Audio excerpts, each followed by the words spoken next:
So hello guys, तो weekly current affairs वाले इस वीडियो में मई महीने के तीसरे वाले हफ्ते का ये आपका दूसरा वाला पार्ट होगा। तो चलिए इसको जल्दी से स्टार्ट करते हैं। और आप लोग कहोगे वीडियो बनाने में लेट क्यों हो रहे हैं, तो मैंने आपको पहले भी बताया, देखियो अगर रेस्पॉन्स नहीं मिल रहा है तो बहुत मेहनत लगती है वीडियो बनाने में, समझा करें। तो आप लोगों से एक ही रिक्वेस्ट रहती है हमेशा कि अगर सेशन अच्छा लगा है, हेल्पफुल लगता है, आपको मदद मिलती है, तो प्लीज़ इन वीडियोस की भी मदद करें। कम से कम एक लाइक कर दें और अपने एक ग्रुप में, अपने एक स्टडी ग्रुप में या दोस्तों के साथ में इस वीडियो की लिंक को शेयर कर दें। इतना तो आप कर ही सकते हैं ताकि हमें भी मोटिवेशन मिले, क्योंकि ऐसे ही नहीं बन जाते, पूरा दिन लग जाता है, बहुत मेहनत लगती है। चलिए स्टार्ट करते हैं।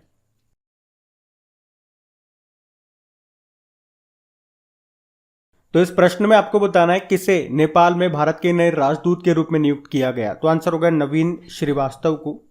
वर्तमान में ये विदेश मंत्रालय में अतिरिक्त सचिव थे, लेकिन अभी नेपाल में ये भारतीय राजदूत बन गए हैं। किनका स्थान लिया इन्होंने? विनय मोहन क्वात्रा का स्थान लिया, जो अभी विदेश सचिव बने थे, याद होगा आपको। अच्छा, इरडाई के नए अध्यक्ष कौन बन गए? देबाशीष पांडा। और मनोज पांडे ये नए हमारे आर्मी चीफ बन गए। पांडा से याद रखो, पांडे। और फाइनेंशियल एक्शन टास्क फोर्स जिसका हेडक्वार्टर है पेरिस में, इसके अभी अध्यक्ष बन गए हैं टी राजा कुमार।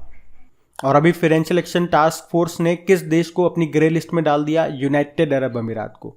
इसको ऐसे याद रखो, मतलब इसका अध्यक्ष राजा होता है, किसी भी देश को किसी भी लिस्ट में डाल देता है। जा तू ब्लैक लिस्ट में, जा तू ग्रे लिस्ट में, जा तू इस लिस्ट में, जा तू उस लिस्ट में। राजा राजा जैसी जिंदगी है, ऐसे याद कर लो।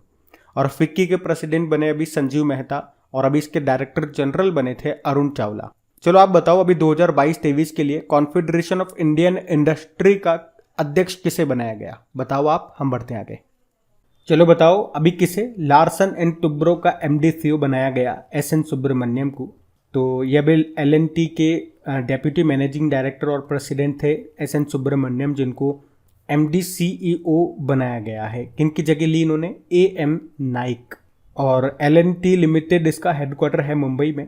अच्छा बताओ, एचपीसीएल के अध्यक्ष कौन बने? पुष्प कुमार जोशी।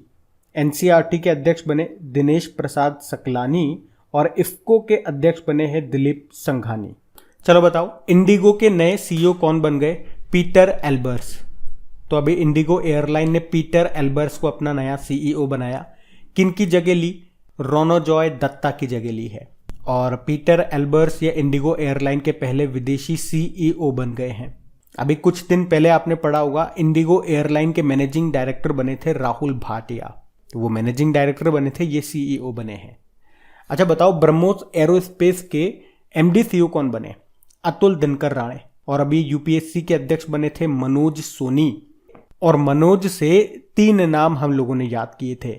ये मनोज सोनी हो गए, एक मनोज कटियार हैं जो कि सैन्य अकादमी के महानिदेशक यानी कि director general of military operations इनको बनाया गया, और एक मनोज पांडे हैं, नए आर्मी चीफ बने 29 नंबर के। और अभी राष्ट्रीय अनुसूचित जाति आयोग यानी कि national commission for scheduled caste के अध्यक्ष कौन बने? विजय सांपला। याद रखना, ये बढ़ते हैं आगे। चलो बताओ, एयरटेल ने किसे एमडी सीईओ के रूप में अभी पुनर्नियुक्त किया? तो आंसर होगा गोपाल विट्ठल को। तो अभी भारतीय एयरटेल ने गोपाल विट्ठल को फिर से 5 साल के लिए अपना एमडी सीईओ बनाया है। याद रखना इनका नाम। देखो, एयरटेल की बात करेंगे तो इसके फाउंडर है सुनील भारती, नई दिल्ली में इसका हेडक्वार्टर है। और अगर पूछे कि भारत का पहला पेमेंट बैंक कौन सा है, तो एयरटेल पेमेंट बैंक है, 2017 में आया था, जिसके वर्तमान में एमडी सीईओ अनुव्रत बिस्वास है। और सेबी की पहली महिला अध्यक्ष कौन बनी? बताओ, माधवी पुरी बुच। जवाहरलाल नेहरू यूनिवर्सिटी की पहली महिला वाइस चांसलर बनी है शांति श्री धूलीपुड़ी पंडित। और अभी गुरुग्राम की पहली महिला पुलिस आयुक्त बनी थी कला रामचंद्रन। ये नाम भी याद रखना, बढ़ते आगे। चलिए बताइए, अभी मई 2022 में ही किसे रॉयल एनफील्ड का नया सीईओ बनाया गया? बी गोविंदराजन को। तो रॉयल एनफील्ड की मूल कंपनी है आइशर मोटर, जिसने अभी बी गोविंदराजन को अपने मोटरसाइकिल ब्रांड रॉयल एनफील्ड का सीईओ बनाया। अच्छा, रॉयल एनफील्ड का हेडक्वार्टर कहाँ पर है? चेन्नई में। और अभी राष्ट्रीय अल्पसंख्यक आयोग के अध्यक्ष बने इकबाल सिंह लालपुरा। प्रधान वैज्ञानिक सलाहकार बने अजय कुमार सूद। और मुख्य आर्थिक सलाहकार कौन बने? अनंत नागेश्वरन। ये भी नाम याद रखना, बढ़ते आगे।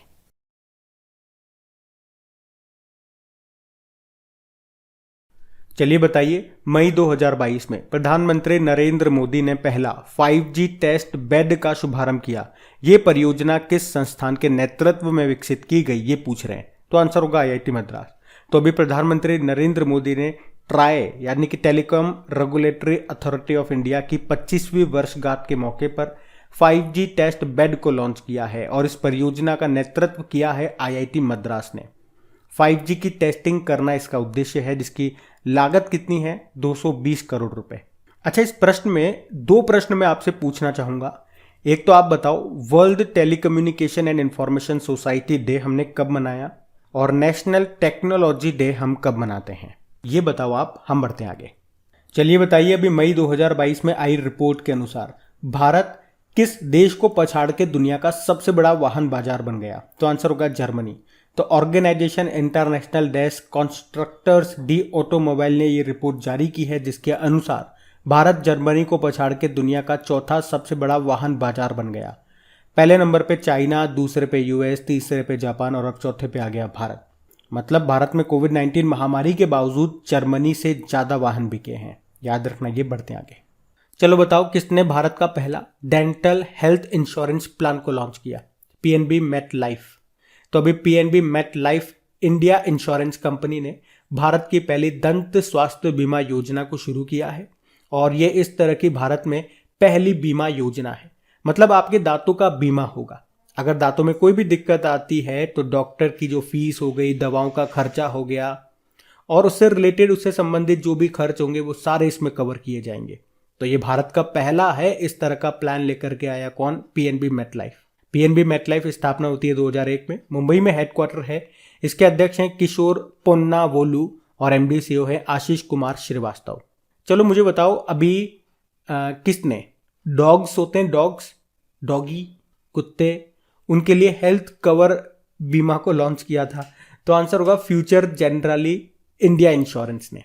और अभी एचडीएफसी एर्गो जनरल इंश्योरेंस ने वॉल्ट प्रोग्राम को शुरू किया था। इसमें ग्राहकों को रिवॉर्ड पॉइंट भी मिलेंगे। बाकी बजाज आलियांस जनरल इंश्योरेंस, इसके अभी सीईओ बन गए तपन सिंघल, फिर से बन गए।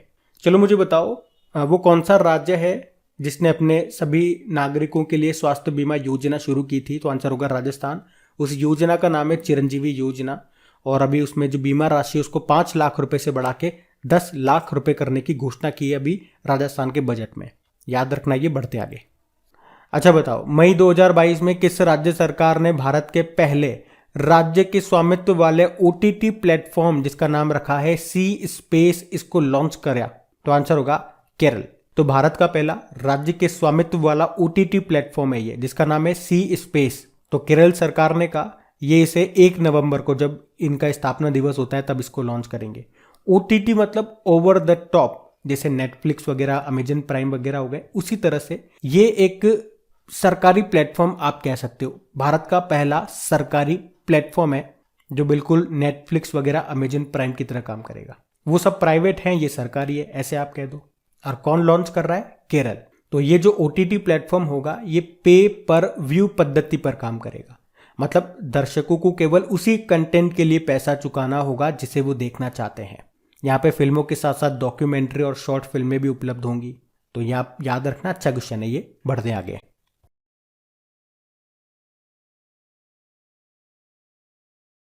चलिए बताइए, अभी किसने हॉकी इंडिया सीनियर महिला राष्ट्रीय चैंपियनशिप 2022 को जीत लिया? तो आंसर होगा उड़ीसा ने। याद रखना, ये 12वें नंबर की है, 12वीं हॉकी इंडिया सीनियर महिला राष्ट्रीय चैंपियनशिप 2022, जो कि अभी मध्य प्रदेश के भोपाल में हुई थी, जिसको अभी उड़ीसा ने जीत लिया। किसे हराया, या यूं कहें कि उपविजेता कौन रहा? तो आंसर होगा कर्नाटक। और 12वें नंबर से मैं आपको 3 पॉइंट याद करा रहा हूं। एक तो ये हो गया 12वीं hockey India senior women national championship. एक आप पढ़ोगे 12वीं राष्ट्रीय सब जूनियर वुमेन्स हॉकी चैंपियनशिप 2022, जो कि मणिपुर के इम्फाल में हुई, जिसको हरियाणा ने जीता झारखंड को हरा के।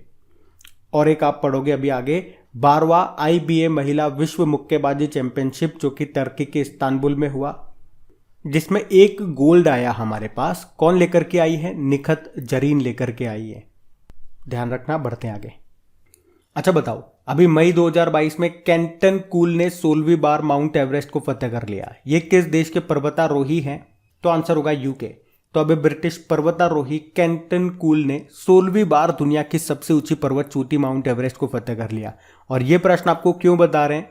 तो ऐसे तो कई लोग हैं जो दिन भर उतरते रहते हैं और चढ़ते रहते हैं, लेकिन ये पर्टिकुलर नाम मैं आपको इसलिए बता रहा हूं क्योंकि माउंट एवरेस्ट पर सबसे ज्यादा बार चढ़ने वाले ये पहले विदेशी पर्वतारोही बन गए हैं। कैंटन कूल इनका नाम है। So cool. और ये तो चढ़ने का मौसम है और तभी चढ़ रहे हैं लोग, उतर रहे हैं, आ गए चल गए, वापस आ गए, बैठ गए चल गए। तभी देखो कितने सारे प्रश्न पढ़ लिए हम लोगों ने। अच्छा, मैंने आप लोगों को बोला था 7 महाद्वीपों की 7 ऊंची चोटियों के बारे में आपको याद रखना है, मैं आपको आगे बताऊंगा, तो सुनो एक बार। अफ्रीका की सबसे ऊंची चोटी है माउंट किलिमंजारो, ये आपको किस देश में मिलेगी? तंजानिया में। उत्तरी अमेरिका की है माउंट डेनाली या माउंट मैकिनले भी बोलते हैं, ये अलास्का में मिलेगी। दक्षिण अमेरिका की है माउंट एकांगुआ, ये अर्जेंटीना में आपको मिलेगी। और अंटार्कटिका की है माउंट विंसन मैसिव। ऑस्ट्रेलिया की है माउंट कोजियस्को। एशिया की माउंट एवरेस्ट हो गई और यूरोप की है माउंट एल्ब्रुस। याद रखना ये। बढ़ते आगे। अच्छा बताइए, मई 2022 में हुए 2021 ग्रीष्मकालीन डेफ ओलंपिक्स में भारत पदक तालिका में कौन से स्थान पर रहा? 9वें स्थान पे। वैसे तो आपको याद होगा, हमने पढ़ा भी था 2021 के समर डेफ ओलंपिक्स, ये इसका 24वां संस्करण था जो कहाँ पे हुआ? ब्राजील में। और इसका जो विंटर वाला है वो अगले साल 2023 में होगा कनाडा में। अच्छा, डेफ ओलंपिक्स मतलब तोड़ो इसे, संधि विच्छेद करो, मतलब निकल के आएगा डेफ ओलंपिक। जो डेफ पर्सन होते हैं, डेफ एथलीट होते हैं, उनका ये ओलंपिक है। बधिर एथलीट इसमें पार्टिसिपेट करते हैं। तो अभी बात करें तो भारत ने इसमें टोटल 16 मेडल जीते, जिसमें से 8 गोल्ड हैं, 1 सिल्वर है और 7 ब्रोंज है। पदक तालिका में भारत 9वें स्थान पे है। टॉप पर यूक्रेन है, टोटल तो 138 है उसके पास, लेकिन 62 गोल्ड है। सेकंड पे यूएस है और थर्ड पे है ईरान। और इसका आदर्श वाक्य क्या है? खेल हमारे दिलों से आता है। और इसका शुभंकर है रिंग टेल्ड कोटी नीनो। इसका मतलब हो गया अनमोल, प्रशंसा के योग्य, हंसमुख, खुश, बहुत भाग्यशाली और शुभ। अच्छा, वहीं अगर हम लोग बात करते हैं कि टोक्यो ओलंपिक 2020 में भारत ने कितने मेडल जीते थे? 7।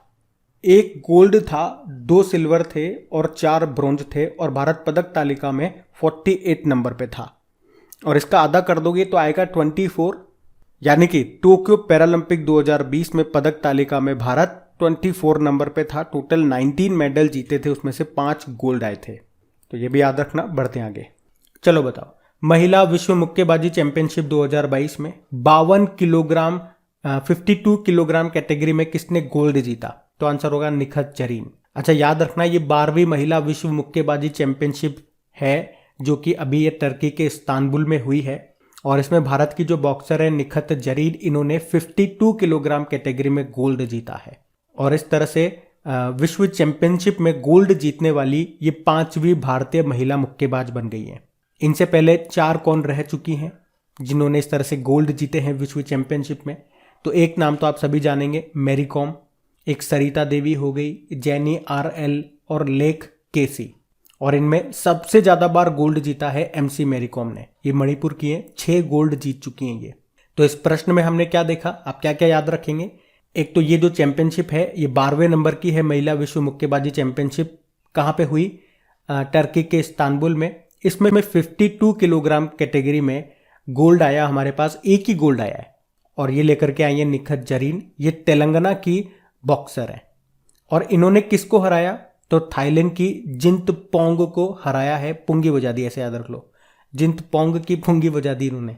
और ये याद रखना है बस। और बाकी इंटरनेशनल बॉक्सिंग एसोसिएशन का हेडक्वार्टर है लुज़ेन, स्विट्जरलैंड में। इसके अध्यक्ष है उमर क्रेमलेव। बढ़ते आगे। अच्छा बताइए, मई 2022 में मुशफिकुर रहीम 5000 टेस्ट रन बनाने वाले पहले बल्लेबाज बन गए हैं। ये किस देश के प्लेयर है? तो आंसर होगा बांग्लादेश। तो इनका नाम है मुशफिकुर रहीम। ये बांग्लादेश के बल्लेबाज है जो अभी टेस्ट मैचों में 5000 रन बनाने वाले बांग्लादेश के पहले क्रिकेटर बन गए हैं। और इस तरह से ये दुनिया के 99 नंबर के प्लेयर बन गए हैं। अच्छा, ये मुशफिकुर रहीम का नाम आपने क्या पहले भी सुन रखा है? तो आपने जरूर सुना होगा। पिछले साल मई महीने के लिए ICC player of the month इनको चुना गया था। मुशफिकुर रहीम इनका नाम है। अच्छा मुझे बताओ, अभी T20 क्रिकेट में सबसे ज्यादा अर्धशतक लगाने वाले विश्व के पहले बल्लेबाज कौन बने? डेविड वार्नर, ये ऑस्ट्रेलिया के हैं। और अभी T20 में 10,000 रन बनाने वाले दूसरे भारतीय कौन बने? रोहित शर्मा। पहले तो विराट कोहली है। अच्छा, महिला विश्व कप इतिहास में 3 शतक लगाने वाली पहली भारतीय बनी कौन? हरमनप्रीत कौर। और रणजी में डेब्यू में तीसरा शतक लगाने वाले पहले क्रिकेटर अभी कौन बने? शकीबुल गनी, ये बिहार के हैं। तो ये नाम भी ध्यान रखना। बढ़ते आगे।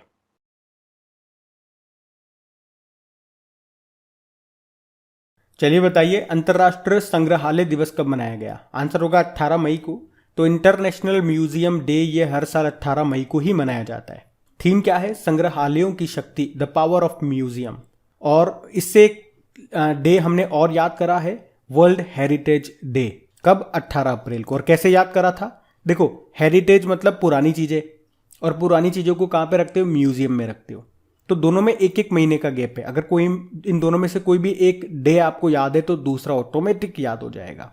जैसे संग्रहालय दिवस आपको याद है 18 मई, तो उससे जस्ट एक महीने पहले आपका हेरिटेज डे आएगा 18 अप्रैल को। अभी आपको याद होगा प्रधानमंत्री नरेंद्र मोदी ने कहां पर प्रधानमंत्री म्यूजियम की स्थापना की थी? तो आंसर होगा नई दिल्ली में। यह भी याद रखना। बढ़ते हैं आगे। चलो बताओ, विश्व एड्स वैक्सीन डे कब मनाया गया? तो आंसर होगा 18 मई को। तो वर्ल्ड एड्स वैक्सीन डे यानी कि HIV वैक्सीन जागरूकता दिवस भी आप इसे कहते हो, तो इसे हर साल 18 मई को मनाया जाता है। तो लोगों को एड्स के बारे में जागरूक करने के लिए इसको मनाया जाता है। पहली बार 1998 में मनाया था। एड्स मतलब एक्वायर्ड इम्यूनो डेफिशिएंसी सिंड्रोम। और वर्ल्ड एड्स डे भी हम मनाते हैं, वो 1 दिसंबर को होता है। बढ़ते आगे। चलो बताओ, विश्व मधुमक्खी दिवस कब मनाया गया? तो आंसर होगा 20 मई को। हर साल दुनिया भर में 20 मई को हम ये विश्व मधुमक्खी दिवस के रूप में मनाते हैं। और थीम क्या है? Be engaged, celebrating the diversity of bees and beekeeping system. Be engaged आप याद रख लो तो आपका काम आसान हो जाएगा। चलो मुझे बताओ, मधुमक्खी पालन को क्या कहते हैं? एपीकल्चर कहते हैं। और उसी तरह से आपसे कई बार पूछा जाता है, केंचुए पालन को क्या कहा जाता है? Vermi culture. और अंगूर की खेती को वीटी कल्चर कहते हैं। और रेशम कीट पालन को सेरीकल्चर कहा जाता है। यह भी ध्यान रख लो। बढ़ते आगे।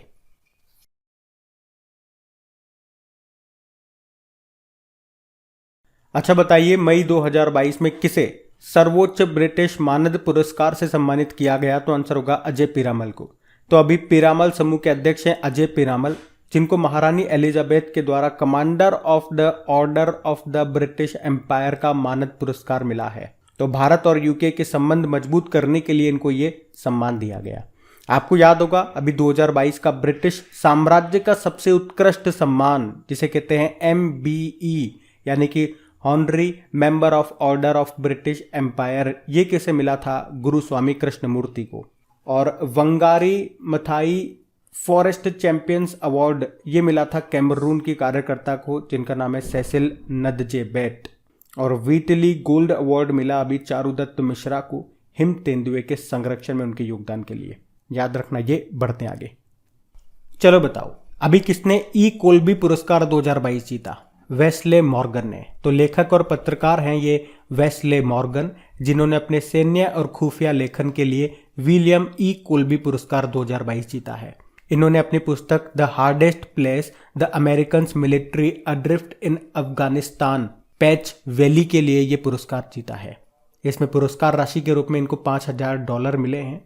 एक्चुअली में ये जो पुरस्कार है ये सैन्य इतिहास, खुफिया संचालन या अंतर्राष्ट्रीय मामलों की समझ में योगदान के लिए दिया जाता है। सिंपल सा याद रखना है अपने को तो कि 2022 का ई कोल्बी पुरस्कार किसे मिला भैया? वेस्ले मॉर्गन को मिला है। और अभी विश्व खाद्य पुरस्कार 2022 किसने जीता? ये भी इंपॉर्टेंट है। सिंथिया रोसेंजवेग ने जीता। और champions of the earth life time achievement award ये जीता है सर डेविड एटनबरो ने। किसने दिया? यूनाइटेड नेशन एनवायरनमेंट प्रोग्राम ने। और अभी प्रिट्जकर पुरस्कार पाने वाले पहले अफ्रीकी कौन बन गए? ये जो प्रिट्जकर पुरस्कार है ना, इसे वास्तुकला का नोबेल पुरस्कार भी कहा जाता है, आर्किटेक्चर का नोबेल पुरस्कार। ये जीता है फ्रांसिस कैरे ने। ये भी मोस्ट इंपोर्टेंट नाम है, कहीं ना कहीं एग्जाम में दिखेंगे आपको ये प्रश्न, तो याद रखना। बढ़ते आगे।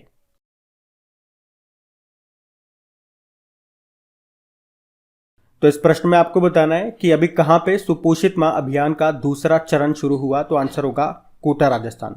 तो अभी हमारे जो लोकसभा अध्यक्ष हैं ओम बिरला, इन्होंने 17 मई को राजस्थान के कोटा से सुपोषित मां अभियान के दूसरे चरण को शुरू किया है। इस अभियान में जन सहयोग से 3000 महिलाओं को 9 महीने तक पोषण किट दिए जाएंगे और हर महीने स्वास्थ्य की जांच भी इनकी की जाएगी। तो कुपोषण मुक्त भारत बनाने का ये एक अभियान है और इसका जो पहला चरण है ये 1 मार्च 2020 को कोटा राजस्थान से ही शुरू किया गया था। ओम बिरला ये कोटा बूंदी सीट से ही सांसद है। अच्छा, अगर मैं आपसे पूछूं बेटी बचाओ बेटी पढ़ाओ ये कहाँ से शुरू हुआ था और कब हुआ था? पानीपत हरियाणा से 22 जनवरी 2015 को। और आपको याद होगा राजस्थान से मृदा स्वास्थ्य कार्ड योजना भी शुरू हुई थी राजस्थान के गंगानगर जिले के सूरतगढ़ से। कब? 19 फरवरी 2015 को। और आयुष्मान भारत योजना ये झारखंड रांची से शुरू हुई थी 23 सितंबर 2018 को। और प्रधानमंत्री किसान योजना ये उत्तर प्रदेश के गोरखपुर से शुरू हुई थी 24 फरवरी 2019 को। याद रखना, बढ़ते आगे। चलिए बताइए, मई 2022 में विशेष आहरण अधिकार यानी कि स्पेशल ड्राइंग राइट्स के बास्केट में डॉलर और किसके भारांक यानी कि वेटेज को बढ़ाया गया? तो आंसर होगा युआन। तो एसडीआर मतलब स्पेशल ड्राइंग राइट्स। आपको याद है ये इंटरनेशनल मॉनेटरी फंड की करेंसी है, इसे पेपर गोल्ड के नाम से भी जाना जाता है। और अगर बात करें कि इसके अंदर कौन कौन सी मुद्राएं आती है, कौन कौन सी करेंसीज आती है, तो इसके अंदर आती है डॉलर, पाउंड इसके अंदर आती है, येन इसके अंदर आती है, युआन इसके अंदर आता है और यूरो। देखो डॉलर तो यूएस की करेंसी है, पाउंड आप जानते हो इंग्लैंड की है, येन आपके जापान की है और युआन चाइना की है और यूरो आपके यूरोपियन यूनियन की है। देखो यहां से भी एक प्रश्न बन जाएगा कि नवीनतम करेंसी कौन सी है इसमें शामिल होने वाली? तो युआन है। 2016 में ये शामिल हुई थी। वैसे युआन को रेनमिनबी भी कह देते हैं। और अभी इस प्रश्न में हम लोग क्या पढ़ रहे हैं, ये जो करेंसी मैंने आपको बताई जो कि स्पेशल ड्राइंग राइट्स के अंदर आती है, इनमें से डॉलर और युआन का वेटेज बढ़ गया है। डॉलर का जो वेटेज था वो पहले था 41.73%, अब ये बढ़ करके 43.38% हो गया इसमें। और युआन का वेटेज पहले था 10.92%, अब बढ़ करके ये 12.28% हो चुका है। इसके अलावा बाकियों के जो वेटेज हैं वो सबके घट गए हैं। अच्छा, अगर कभी आपसे कोई पूछ ले कि स्पेशल ड्राइंग राइट्स बास्केट में क्या भारतीय रुपया शामिल है, तो आप आंसर कर दोगे नहीं। पर याद रखना इसकी जो वोटिंग होती है उस वोटिंग में भारत का रुपया शामिल है और उसका कितना हिस्सा है? 2.6% है। वैसे आईएमएफ इंटरनेशनल मॉनेटरी फंड का हेडक्वार्टर मिलेगा आपको वॉशिंगटन डीसी में, और वॉशिंगटन डीसी में ही वर्ल्ड बैंक का भी मिलेगा। आप जानते हो इन्हें जुड़वा बहन है, ट्विंस सिस्टर कहा जाता है। क्यों? क्योंकि इन दोनों की स्थापना 1944 में अमेरिका के ब्रेटन वुड्स सम्मेलन में हुई थी, इसीलिए। और इसमें टोटल मेंबर कंट्रीज होते हैं 190 और 190 नंबर का सबसे नवीनतम बना था एंडोरा। याद रखना, ये बड़ा इंपॉर्टेंट प्रश्न है। बढ़ते हैं आगे। चलो बताओ, अभी विश्व बैंक के अनुसार विदेशी प्रेषण यानी कि रेमिटेंस के मामले में भारत कौन से स्थान पे रहा? पहले स्थान पे। मतलब वर्ल्ड बैंक ने बताया कि विदेशों से अपने देशों में पैसा भेजने के मामले में भारत ने मैक्सिको को पीछे छोड़ दिया और खुद टॉप पे आ गया। तो फर्स्ट नंबर पे इंडिया, सेकंड पे मैक्सिको और थर्ड नंबर पे चाइना। रेमिटेंस मतलब समझ गए ना, जैसे कि आपकी जॉब लग गई विदेश में, फॉरेन में चल गए, आप अमेरिका चल गए और वहां से कमा कमा करके अपने घर वालों को यहाँ पे पैसा भेज रहे हो, तो ये जो पैसा आ रहा है इसे कहते हैं प्रेषण, रेमिटेंस कहते हैं इसे। तो रेमिटेंस के मामले में पूरी दुनिया में भारत नंबर 1 पर है, सबसे ज्यादा पैसा यहाँ पे आ रहा है। तो डेटा में बताया गया कि 2021 में भारत को 89 बिलियन डॉलर से ज्यादा का रेमिटेंस मिला है, जो 2020 की तुलना में 8% ज्यादा है। अच्छा, रेमिटेंस से एक डे आपको याद आएगा, international day of family remittance, अंतरराष्ट्रीय परिवार प्रेषण दिवस। ये कब मनाते हैं? याद रखना 16 जून को। अब आप लोग एक प्रश्न बता दो, इंटरनेशनल फैमिली डे कब मनाते हैं? हम बढ़ते आगे। अच्छा बताइए, अभी पश्चिम मध्य रेलवे ने किस नाम से एक बैटरी से चलने वाला डुअल मोड लोकोमोटिव डेवलप किया? तो आंसर होगा नवदूत।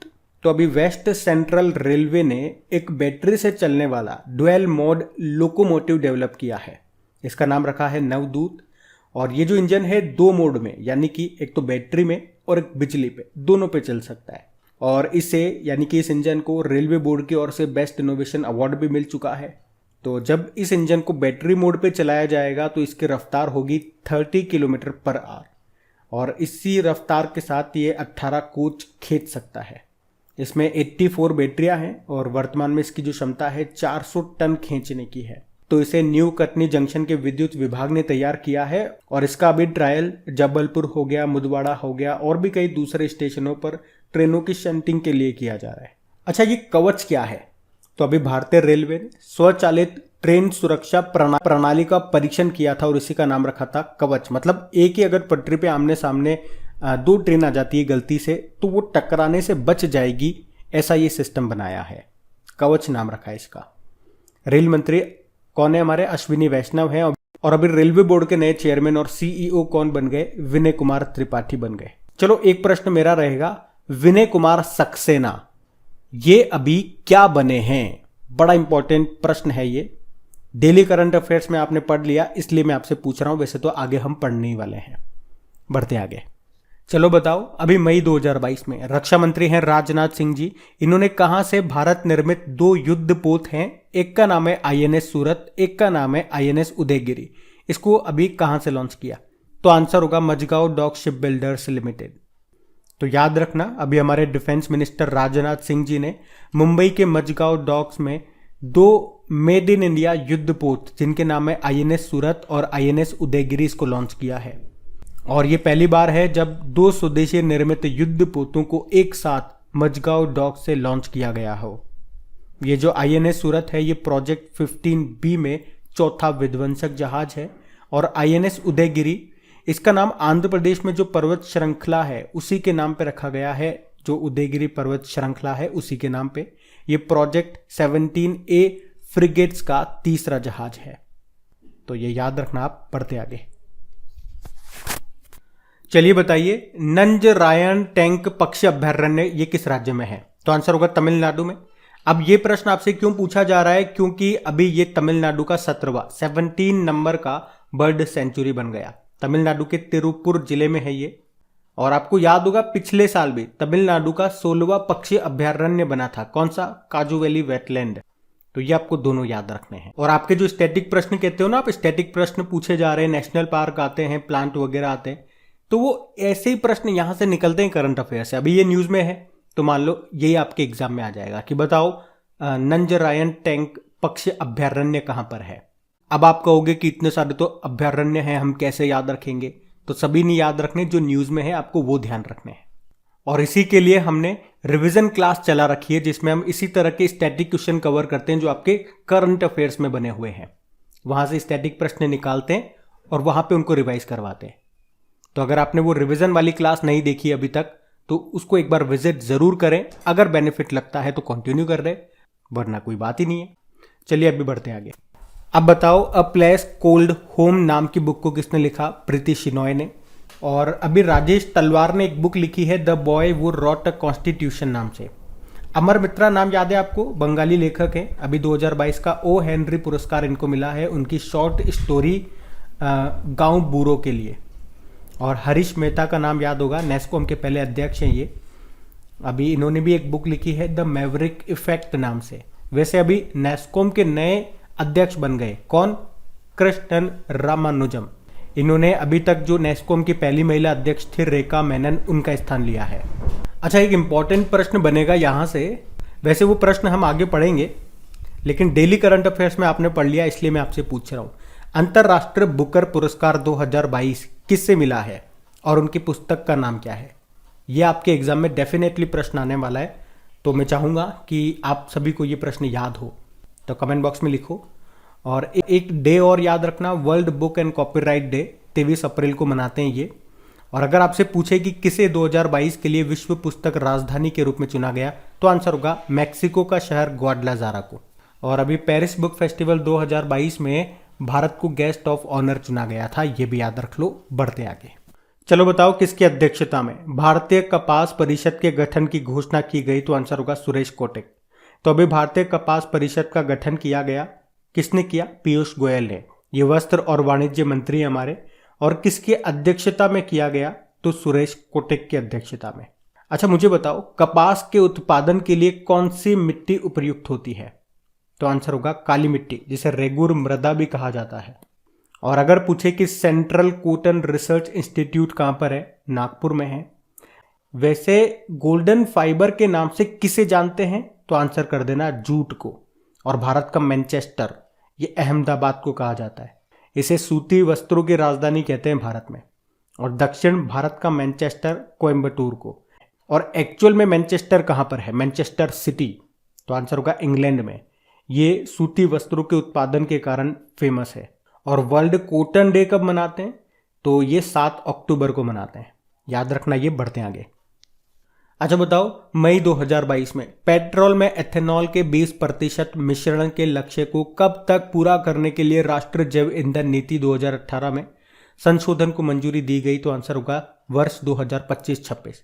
तो नेशनल बायोफ्यूल पॉलिसी यानी कि राष्ट्रीय जैव ईंधन नीति पहली बार कब आई थी? 2018 में, जिसमें क्या कहा गया था कि पेट्रोल में हमको इथेनॉल को मिलाना है। और कितना मिलाना है? 20%। जिससे फायदा क्या होगा? पेट्रोल की खपत कम होगी और ईंधन थोड़ा स्वच्छ हो जाएगा। और कब तक टारगेट दिया गया था? 2030 तक मिलाना है भैया। लेकिन अब उस नीति में संशोधन किया गया और बोला गया कि नहीं नहीं नहीं नहीं नहीं नहीं 2030 नहीं, 2025-26 तक ही ऐसा करना है, फाइनेंशियल ईयर 2026 तक। यह आपको ध्यान रखना है। अच्छा, एलपीजी में अगर मैं आपसे पूछूं, लिक्विडिफाइड पेट्रोलियम गैस कहते हैं, क्या होता है इसमें? मुख्य रूप से प्रोपेन और ब्यूटेन होती है।